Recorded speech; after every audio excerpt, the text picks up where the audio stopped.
Everyone. ચાલો આપણે એન્ડોમેટ્રિયોસિસ decoding period pain વિશે વાત કરીએ. માં તમારું બધાનું સ્વાગત છે. હું doctor Pooja Pachani from Satnam Motherhood IVF, Rajkot. I am an obstetrician and gynecologist, infertility specialist. And આજે હું તમને એક એવા ટોપિક પર વાત કરવા માંગુ છું કે જેમાં વિશ્વભરની મહિલાઓ આ ઉપર સફર કરી રહ્યા છે. એ છે એન્ડોમેટ્રિયોસિસ અથવા તો ચોકલેટ સિસ્ટ અથવા તો સાદી ભાષામાં વાત કરીએ તો માસિકની ગાંઠ. આ બહુ જ કોમન ટોપિક છે અને આના ઉપર આનું નિદાન થવું અને આની ગેરસમજ દૂર કરવી એ ખૂબ જ જરૂરી છે. આજે આ વિશે ઊંડાણપૂર્વક વાત કરવા માટે આપણી સાથે હાજર છે doctor Binal Shah. She is senior gynaecologist and obstetrician from Baroda, Dwarkesh hospital, Baroda. She has been awarded as a Wonder Woman of Vadodara and Inspiring Gynecologist Awards. So over to you, ma'am. નમસ્કાર આપ બધાને. અને ખાસ મને ખૂબ જ આનંદ છે doctor Pooja, thank you for the introduction. અને આજે માર્ચ મહિનાની શરૂઆત થઈ રહી છે અને આપણે એન્ડોમેટ્રિયોસિસ વિશે વાત કરવાના છીએ. એટલે મેં ઇવન યુ વુડ નોટિસ કે મેં વસ્ત્ર પણ પીળા પહેર્યા છે as a symbol of awareness for endometriosis. Okay. Very nice, ma'am. Yeah. Okay, so madam, let's discuss some questionnaires regarding endometriosis. So પહેલું તમને ક્વેશ્ચન છે કે ડિસ્મેનોરિયા એટલે કે પીરિયડ્સના પેઇન, પીડાદાયક પીરિયડ્સ વિશે આપણે ઘણું સાંભળી રહ્યા છીએ. તો તમે એના વિશે અમને ડિફરન્શિએટ કરી શકો કે સિવિયર પીરિયડ્સ પેઇન અને ડિસ્મેનોરિયાના પેઇનને કેવી રીતે ડિફરન્શિએટ કરી શકીએ? ખૂબ સરસ પ્રશ્ન છે ડોક્ટર પૂજા. સો સૌથી પહેલું એ સમજવું જરૂરી છે કે પીરિયડ્સ વખતે પીડા થવી એ માઇલ્ડ ક્રેમ્પિંગ હોય તો એને આપ નોર્મલ ગણી શકો છો. પણ આપણી સ્ત્રીઓ ઘણીવાર એવી રીતે મેન્ટલી ટ્યુન્ડ અપ હોય છે કે પીડાદાયક પીરિયડ્સ એમના જીવનનો એક ભાગ છે. તો હું એ જ કહેવા માંગીશ કે ગંભીર દર્દ, તીવ્ર દર્દ, અતિશય તમને અશક્ત કરી નાખે એવું દર્દ હોય અથવા તમારી રોજિંદી કાર્યકિર્દીને એ ખલેલ પહોંચાડતું હોય તો એ દર્દ નોર્મલ નથી અને એને તમે ના ગણકારો એવું ના કરશો. જો અતિશય પીરિયડ પેઇન હોય તો ડેફિનેટલી આપ ડૉક્ટરની સલાહ લઈને એ પેઇનના મૂળ કારણ સુધી પહોંચવું જરૂરી છે. બીજું એક ખાસ જે ધ્યાન આપવા જેવી બાબત છે કે એન્ડોમેટ્રિયોસિસનું જે પીરિયડ વખતનો દુખાવો હોય છે એમાં સાથે સાથે પેશન્ટને, દર્દીને સંભોગ વખતે પણ દર્દની કમ્પ્લેન હોય છે, પ્લસ આંતરડાની હિલચાલ એટલે પેશાબ કરતી વખતે પણ દુખાવો થઈ શકે, સંડાસ કરતી વખતે પણ દુખાવો થઈ શકે. આ બધી કમ્પ્લેન જો આપને હોય તો આ એક એન્ડોમેટ્રિયોસિસ હોવાની સંભાવના હોઈ શકે છે. અને ખાસ કરીને જે નોર્મલ પેઇનકિલર ગોળીઓ છે એ લેવાથી તમને ફાયદો નથી થતો તો ચોક્કસ ચેતી જજો. This is a red flag. તમારે ડેફિનેટલી ડોક્ટરને બતાવવું પડશે. Very well said madam. That is very important. દરેક મેન્સ્ટ્રુએટિંગ વિમેન માટે આ પેઇનને ડિફરન્શિએટ કરવું ખૂબ જ જરૂરી છે. તો મેડમ હવે આપણે તમને સેકન્ડ ક્વેશ્ચન્સ, મારો બીજો ક્વેશ્ચન એ છે કે મેડમ આપણે એન્ડોમેટ્રિયોસિસના પેઇન વિશે સમજી લીધું, તો હવે એન્ડોમેટ્રિયોસિસ છે શું અને કેવી રીતે થઈ છે એના વિશે થોડું સમજાવો. રાઈટ, આ બહુ જ સરસ પ્રશ્ન છે કારણ કે આનાથી આપણે જે મેઇન પ્રોબ્લેમ છે એન્ડોમેટ્રિયોસિસ એને આપણે સમજીશું. તો ગર્ભાશયની જે કોથળી હોય છે એની સૌથી અંદરના પડને એન્ડોમેટ્રિયમ કહેવાય છે અને દર મહિને એ એન્ડોમેટ્રિયમ જાડું બને ગર્ભના રોપાણ માટે અને જ્યારે સ્ત્રી પ્રેગ્નન્ટ ના હોય તો એ જે અંદરનું પડ છે એ ખરીને માસિકના રૂપમાં બહાર આવી જાય છે. હવે અમુક સ્ત્રીઓને આ એન્ડોમેટ્રિયમના કણ ગર્ભાશયની બહાર પણ હોય છે. હવે જો આ ગર્ભાશયની બહાર આ કણ ઉત્પન્ન થયા છે આ પ્રોબ્લેમને એન્ડોમેટ્રિયોસિસ કહેવાય છે. મહિનાના અંતે જ્યારે માસિક આવે છે ત્યારે ગર્ભાશયની અંદરનું બ્લડ જે છે એને બહાર નીકળવા માટે એક રસ્તો છે, પણ ગર્ભાશયની બહાર જે એન્ડોમેટ્રિયમના કણ ઉત્પન્ન થયા છે એ કણમાંથી બી બ્લડનું જમણ થાય છે પણ એ લોહીને બહાર નીકળવાનો કોઈ રસ્તો નથી અને એના કારણે એ લોહી જે જગ્યાએ એ એન્ડોમેટ્રિયમના કણ હોય, ધારો કે અંડાશય પર, આંતરડા પાસે, તો ત્યાં લોહીના ગઠ્ઠા જામી જાય છે અને ધીમે ધીમે એ બ્લડ અંદર ભેગું થતું જાય, એની બ્લડની ગાંઠ જેવું બનતું જાય છે અને સાદી ભાષામાં અમે ઘણીવાર પેશન્ટને સમજાવવા માટે ચોકલેટ સિસ્ટ કહીએ છીએ કારણ કે લાંબો સમય એ બ્લડ ત્યાં પડ્યું રહે તો આ એનો જે રંગ છે, કલર છે, એ dark brown liquid chocolate colour જેવો બની જતો હોય છે. એટલે ઘણા આપ લોકોએ સાંભળ્યું હશે કે ચોકલેટ સિસ્ટ, પણ it has no relation with the chocolate, અને બેઝિકલી ઇટ ઇઝ એન્ડોમેટ્રિયોમા. એટલે એન્ડોમેટ્રિયોસિસનું જે બ્લડનો ગઠ્ઠો છે એને કહેવાય એન્ડોમેટ્રિયોમા. આ પ્રોબ્લેમ એન્ડોમેટ્રિયોસિસમાં થતું હોય છે. અને બીજું કે આની લાક્ષણિકતા એ છે કે બ્લડનો જે પ્રકાર હોય છે એ ખાસો સ્ટીકી હોય છે, એકબીજા સાથે ચોંટી જવાનું. તો જે બી સ્ત્રીને એન્ડોમેટ્રિયોસિસનો પ્રોબ્લેમ હોય એમાં આંતરડા અને બીજા બધા અવયવો એકબીજાથી ચીપકી જાય છે, સંલગ્ન એડેઝન થઈ જાય છે, અને એના કારણે પછી એની લગતી બધી તકલીફો ઉત્પન્ન થાય છે. Nicely explained, ma'am. Amazingly explained. Next question. આમને આપણે એન્ડોમેટ્રિયોસિસને ડાયગ્નોઝ કેવી રીતે કરી શકીએ મેડમ? ખાલી સિમ્ટમ્સ ઉપરથી ડાયગ્નોઝ થઈ શકતું હોય છે કે કોઈ સ્પેશિયલ ટેસ્ટ હોય છે, બ્લડ ઇન્વેસ્ટિગેશન્સ, કે પછી MRI, USG? કાઇન્ડલી એનલાઇટન અસ. રાઈટ. એકચ્યુઅલી ડોક્ટર પૂજા આપે જે કીધું એ બધું જ આમાં ઇન્વોલ્વ છે. કારણ કે જો એન્ડોમેટ્રિયોસિસનું ડાયગ્નોસિસ એટલે કે નિદાન એકદમ સિમ્પલ નથી. એટલે ઘણીવાર 8-10 વર્ષો નીકળી જતા હોય છે નિદાન સુધી પહોંચતા, અને ઘણી સ્ત્રીઓ એના લીધે હેરાન થતી હોય છે. અને ઘણી સ્ત્રીનું જે એન્ડોમેટ્રિયોસિસ છે ઘણું આગળના સ્ટેજ પર પહોંચી જતું હોય છે. અને દેટ ઇઝ ધ રીઝન. એટલે પહેલું તો એ કે ઘણીવાર પેશન્ટ પોતે જ એ દર્દને ગણકારે નહીં અને ડોક્ટર સુધી ના પહોંચે. બીજું કે ડોક્ટરે જ્યારે એના નિદાન પર પહોંચવું હોય તો પહેલું ધ્યાન આપવું પડે પેશન્ટના લક્ષણોને, કે એના સિમ્ટમ્સ શું છે. એની સાથે સાથે એની હિસ્ટ્રી, એટલે પેશન્ટની જે આખી આપણે હિસ્ટ્રી લેવી પડે કે ભાઈ ક્યારે ક્યારે પ્રોબ્લેમ થાય છે, કયા સંજોગોમાં એ દર્દ વધી જાય છે, કયા સમયમાં એ દર્દ ઓછું થાય છે. એટલે એ બધી ડિટેલ હિસ્ટ્રી પછી એક્ઝામિનેશન એટલે પેશન્ટનું ચેકઅપ કરવામાં આવે, જેનાથી ડોક્ટરને પાર્શલી યુ કેન સે કે આપણે ડાયગ્નોસિસ સુધી, પ્રોવિઝનલ ડાયગ્નોસિસ સુધી પહોંચી શકીએ છીએ. પછી ચોક્કસ નિદાન સુધી પહોંચવા માટે અલ્ટ્રાસોનોગ્રાફી એટલે કે સોનોગ્રાફી છે, અને અમુક કેસમાં જરૂર પડે તો ઇવન MRI ની પણ આપણે હેલ્પ લેવી પડે છે. અને ગોલ્ડ સ્ટાન્ડર્ડ તપાસ જે કહી શકાય એ છે લેપ્રોસ્કોપી, દૂરબીનથી. આપણે જે નાના છિદ્રમાંથી આપણે પેટમાં દૂરબીન નાખીને દૂરબીનના કેમેરા દ્વારા આપણે કન્ફર્મ કરી શકીએ છીએ કે આ પ્રોબ્લેમ એન્ડોમેટ્રિયોસિસ છે. પરફેક્ટલી મેડમ, ડિટેલમાં સરસ સમજાવ્યું તમે. આગળ madam, let's talk about some facts and we need to bust some myths. There are some myths that are there involved with endometriosis, એટલે કે અમુક માન્યતાઓ એન્ડોમેટ્રિયોસિસ સાથે ઇન્વોલ્વડ છે.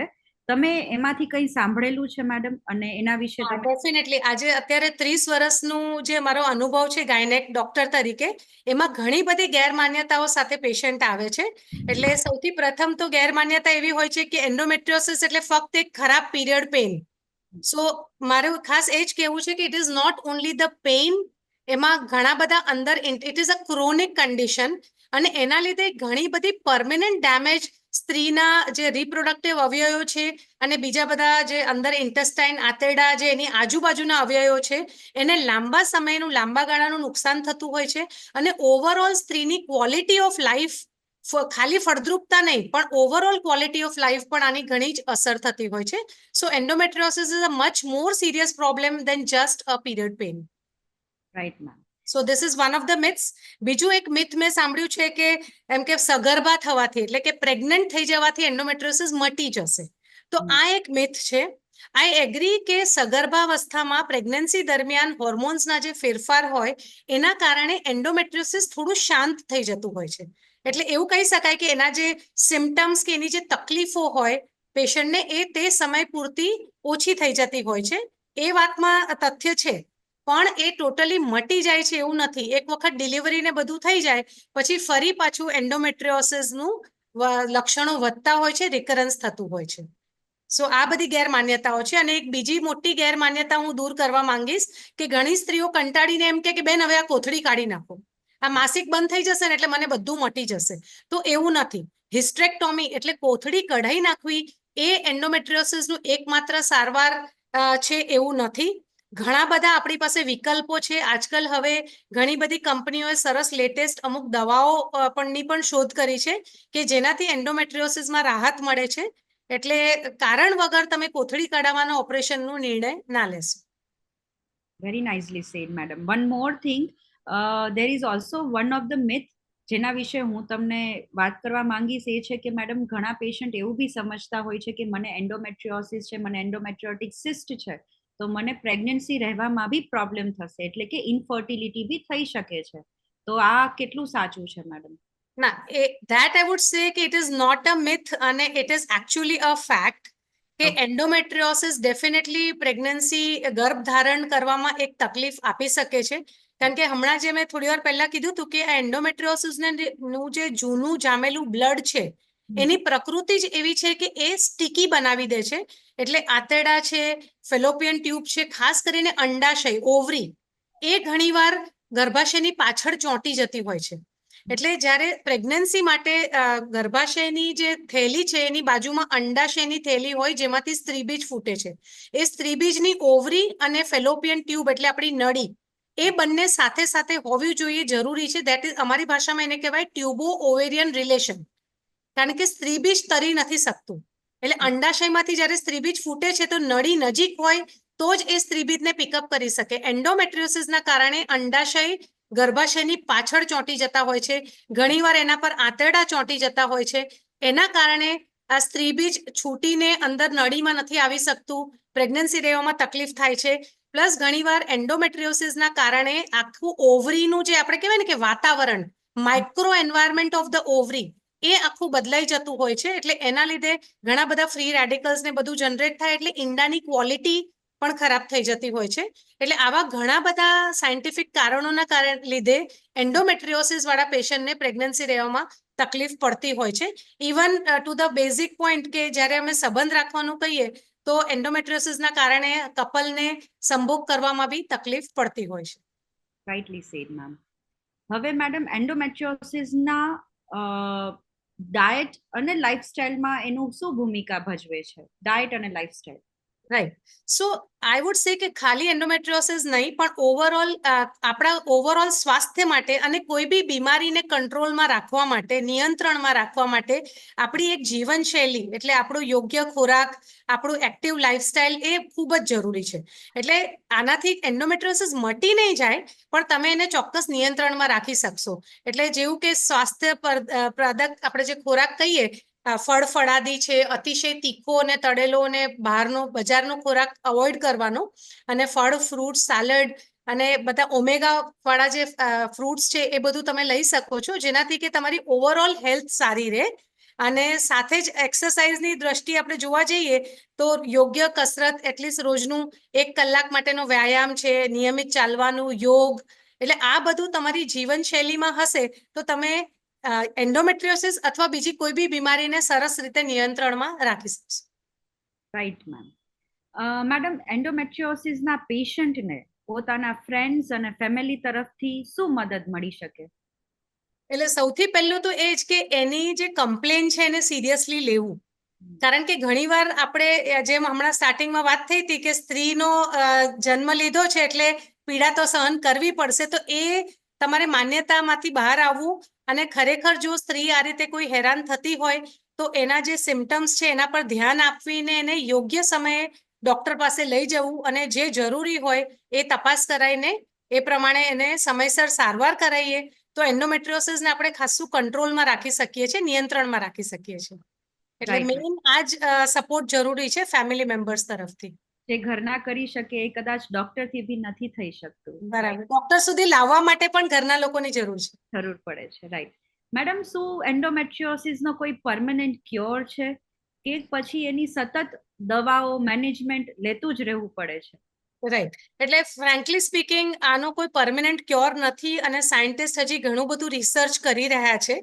કારણ કે એકદમ મૂળ આનું કારણ કે અમુક જ સ્ત્રીઓને કેમ આ થાય છે એના માટે પણ હજી ઘણું બધું રિસર્ચ ચાલી રહ્યું છે. અને તફાવત થોડો ઘણો લક્ષણોમાં આવશે જેમ જેમ લેડીની જે હોર્મોન્સ ચેન્જ થશે. એટલે ધારો કે પ્રેગ્નન્સી રહે અથવા મેનોપોઝ થઈ જાય, રજો નિવૃત્તિ થઈ જાય, માસિક જતું રહે, ત્યારે એન્ડોમેટ્રિયોસિસ ધીમે ધીમે સબસાઇડ થતું હોય છે. પણ એ સિવાય તમે જુઓ તો એને કંઈક ને કંઈક સારવારની જરૂર પડતી હોય છે. Right ma'am. મેડમ, તમારું your take in endometriosis, and lastly, how quality of life can be maintained with endometriosis? Right.